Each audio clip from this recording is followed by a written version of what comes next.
اویس کرنی کا نام آپ نے سنا ہو، ٹھیک ہے۔ ان کے بارے میں اللہ کے نبی نے فرمایا حضرت عمر سے، اویس عمر تیرے دور میں ایک شخص آئے گا مدینے سے، اس کا نام ہوگا اویس بن عامر، قبیلہ ہوگا مراد، اور اس کی شاخ ہوگی قرن، جس کو ہم کہتے ہیں اویس کرنی۔ اس کی شاخ ہوگی قرن، رنگ کا ہوگا کالا، قد ہوگا درمیانہ، اور ایک سفید نشان اس کے جسم پر ہوگا۔ جب وہ آئے تو تم نے اور علی نے دونوں نے اس سے دعا کروانی۔ میرے رب کی قسم، علی اور عمر کو اویس کی دعا کی حاجت کوئی نہیں تھی۔ ایک پیغام امت کو دینا تھا، ایک پیغام دینا تھا، جس لیے یہ اسے دعا کروانی اس لیے کہ اویس نے ماں کی خدمت کر کے اللہ کو اتنا خوش کر دیا ہے، وہ جب ہاتھ اٹھاتا اللہ اس کے ہاتھ خالی نہیں لوٹتا۔ عمر رضی اللہ عنہ کا دور آیا، ہر سال حج کرتے تھے، اویس اویس اویس نہیں ملا۔ ایک سال سارے حاجی لائن حاضر کر دی، کھڑے جاؤ، آئے سب بیٹھ جاؤ، یمن والے کھڑے رہو، بہت سارے لوگ کھڑے ہو، سارے بیٹھ رہو، تھوڑے سے رہ کے سارے بیٹھ جاؤ، قرن والے کھڑے رہو۔ تو ایک آدمی بچا، صرف ایک۔ تو آپ نے فرمایا تو قرنی ہے کہ جی؟ اویس کو جانتے ہو کہ جانتے ہو؟ میرا سگا بھتیجا ہے، بھائی کا بیٹا، لیکن وہ تو تھوڑا سا ہلا ہوا ہے، پاگل سا ہے۔ آپ کیوں پوچھ رہے ہیں؟ حضرت عمر رونے لگے، کہ وہ نہیں، تو پاگل ہے۔ ادھر ہے، حج پہ آیا کہ جی آیا ہے؟ کدھر ہے؟ کہ جی وہ چلے گئے، اونٹ چرانے نکل گیا ہے عرفات کی طرف۔ تو آپ نے حضرت علی کو ساتھ لیا اور عرفات کی دوڑ لگا تھی۔ وہاں دیکھا تو اویس درخت کے نیچے نماز پڑھ رہے تھے۔ یہ دونوں جا کے بیٹھ گئے، انہوں نے محسوس کیا دو آدمی ہیں، تو انہوں نے نماز چھوٹی کر کے سلام پھیرا۔ حضرت عمر نے پوچھا کون ہو میرے دوست؟ کہا جی مزدور ہوں۔ کہ تیرا نام کیا ہے؟ کہا جی اللہ کا بندہ۔ تو حضرت عمر نے کہا بھئی سارے اللہ کے بندے ہیں، تیری ماں نے تیرا نام کیا رکھا ہے؟ یہ تو ان دونوں کو جانتے ہی نہیں تھے، پہلی دفعہ آئے تھے۔ کہنے لگا آپ کو پوچھنے کی کیا ضرورت پڑ گئی؟ تو حضرت علی نے کہا کہ میرے دوست یہ امیر المومنین ہیں عمر بن خطاب، اور میں ہوں علی بن ابی طالب۔ پھر وہ ایسے ہل گئے، کہنے لگے جی میں تو معافی چاہتا ہوں، میں تو آپ کو پہچانتا ہی نہیں تھا۔ تو آپ نے کہا تو اویس ہے؟ کہ جی میں اویس ہوں۔ کہا تو ہاتھ اٹھا ہمارے لیے دعا کر۔ وہ رونے لگے کہ جی میں آپ کے لیے دعا، میں تو آپ کے قدموں کی خاک بھی نہیں، اور ہے بھی نہیں۔ جس نے نبی کو آنکھوں سے دیکھو کو کوئی نہیں پکڑ سکتا، اس کے برابر کو نہیں آ سکتا۔ ماں کا مقام بتانے کے لیے یہ ساری بات آپ نے فرمائی۔ دعا کروانی ہے کہ اس نے ماں کی خدمت کر کے وہ کر دیا ہے کہ جب ہاتھ اٹھاتا ہے، یہ مقام جہاد سے نہیں ملا، تبلیغ سے نہیں ملا، ذکر سے نہیں ملا، تہجد سے نہیں ملا، تلاوت سے نہیں ملا، حج سے نہیں ملا، عمرے سے نہیں ملا، خرچ سے نہیں ملا، خیرات سے نہیں ملا، سخاوت سے نہیں ملا، جان دینے سے نہیں ملا، یہ ماں کی خدمت سے مقام ملا۔ تو عمر اور علی جیسوں کو کہا جا رہا دعا کروانا اس سے، اور وہ رو رہے ہیں میری مجال میں تھوڑے واسطے۔ کہا بھائی اللہ کے نبی نے فرمایا تھا، اللہ کے نبی نے فرمایا تھا کہ دعا کروانی۔ میرے نبی نے فرمایا کہ جب لوگ جنت میں جا رہے ہوں گے، اویس بھی جا رہا ہوگا، دروازے کے قریب اللہ فرمائیں گے باقی سب کو جانے دو، اویس کو روک لو۔ تو وہ اویس پریشان ہو جائیں گے کہ اب بوئے پہ آتے کیوں رکاوٹ بن گئی، دروازے پہ آگے کیا رکاوٹ ہو گئی؟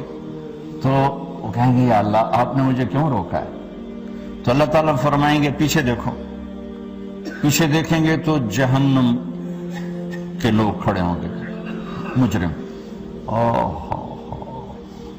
کہیں گے اویس تو نے مجھے خوش کیا ماں کی خدمت کر۔ کیا کہا؟ ماں کی خدمت کر کے۔ جو بیچاری مائیں ذلیل ہو رہی ہیں، یہاں زیادہ ہوتی ہیں، پاکستان میں کم ہوتی، پر ہوتی وہاں بھی ہیں۔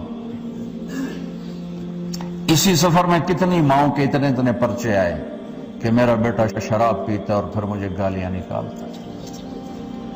بھر گئے میری جیب میں پرچوں سے، کیونکہ مستورات بھی بیان میں آتی تھی۔ تو کوئی ہر بیان میں کوئی نہ کوئی پرچہ آیا کہ میرا بچہ مجھے گالیاں نکالتا ہے، شراب پیتا ہے، زنا کرتا ہے، پھر مجھے گالیاں نکالتا ہے۔ تو یہاں زیادہ ذلیل ہے، ہمارے ہاں بھی کوئی کم ذلیل نہیں ہے۔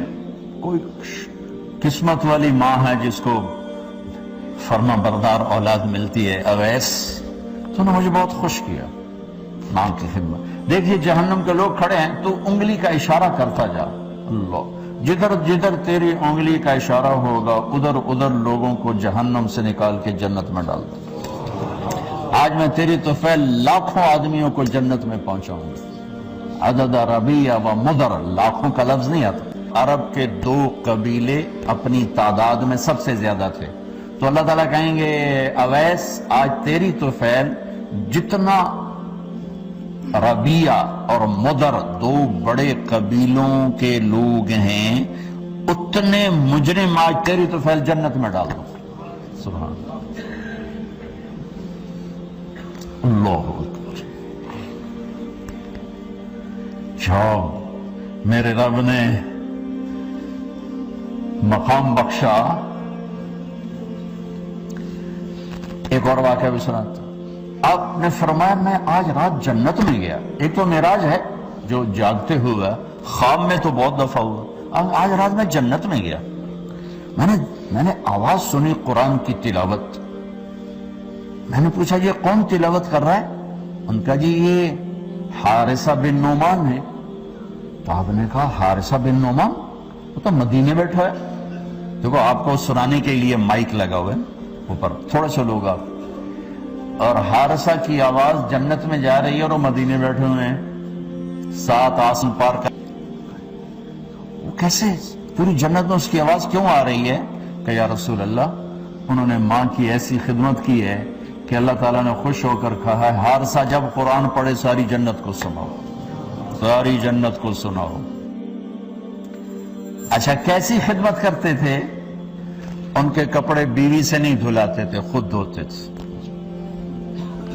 ہم لوگ اپنی بیویوں پہ ڈنڈا چڑھا کے کھڑے ہوتے، میری ماں نے کپڑے دو، میری ماں نے روٹی پکا، میری ماں نے چائے بنا کے دے۔ آپ کی بیوی کی ذمہ آپ کی ماں کی خدمت نہیں ہے، میری بیوی کے ذمہ میرے باپ کی خدمت نہیں ہے، میری ماں کی خدمت نہیں ہے، میری بہن بھائیوں کی خدمت نہیں ہے، لیکن یہ بر صغیر کے معاشرے کا ظلم ہے کہ آنے والی بچی ٹکڑے ٹکڑے ہو جاتی، پس کے رہ جاتی۔ ماں کے لیے کیا کرتے تھے؟ سالن خود بناتے تھے، آٹا گوندتے تھے، روٹی پکاتے تھے، پھر تھالی میں پلیٹ میں رکھ کر ماں کو سامنے بٹھا کر خود کھلاتے تھے، کھلاتے بھی خود، اور ماں جوئیں نکالتے۔ ایک دفعہ موسیٰ علیہ السلام نے پوچھا یا اللہ میرا جنت کا ساتھی کون ہے؟ تو فرمایا فلاں قصائی تیرا جنت کا ساتھی۔ تو موسیٰ علیہ السلام تھوڑا سوچ میں پڑ گئے کہ قصائی تے موسیٰ دا جوڑ کے میں بہ گئے، فلاں مجاہد، فلاں عالم، فلاں ولی اللہ، وہ تیرا جنت کا ساتھی، قصائی تیرا ساتھی۔ تو موسیٰ علیہ السلام نے پتہ پوچھا اور پہنچ گئے۔ تو وہ گوشت کی دکانوں میں ایک دکان اس کے بیچے ہوئے ہیں، بٹھا چوکڑی مار کے تو اپنا بیچی جاندہ ہے، ٹکی جاندہ ہے۔ کوئی موسیٰ علیہ السلام کو سپیشل۔ جب شام کو وہ چلنے لگا، جب وہ گوشت کا گوشت ختم ہو گیا تو اس نے ایک ٹوٹا تھیلے میں ڈالا اور چل پڑا، موسیٰ علیہ السلام بھی ساتھ چل پڑے۔ وہ گھر پہنچا تو موسیٰ علیہ السلام نے کہا میں آ جاؤں؟ کہا جی آ جاؤ۔ اس نے وہاں جا کے کیا کیا، بوٹیاں ڈال کے گوندھا، اس کو نرم ہونے رکھ دیا، سالن تیار کیا، پھر روٹی تیار کی، ٹرے میں رکھا۔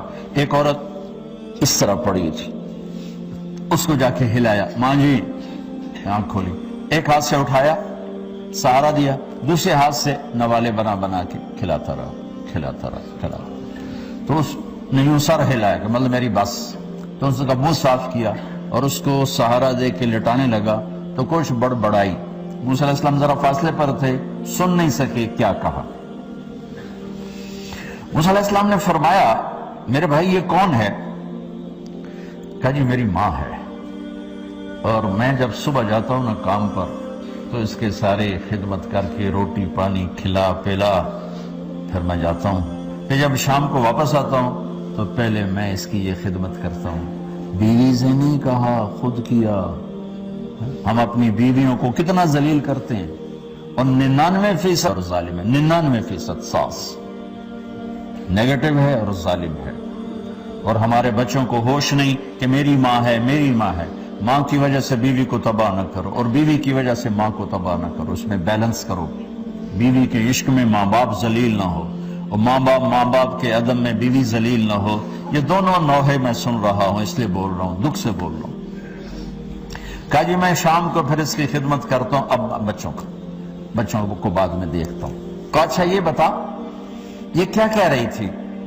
لٹا رہی تھی. کہنے لگا جی بس ماں جو ہوئی، جب بھی خدمت کرتا ہوں تو کہتی اللہ تجھے جنت میں موسیٰ کا ساتھی بنایا. میں تو جی کمی کسائی تے موسیٰ کلیم، میرا دا کی جوڑ ہے. میں کہا پترا تیرا جوڑ بنا چھڑے تیری ماں.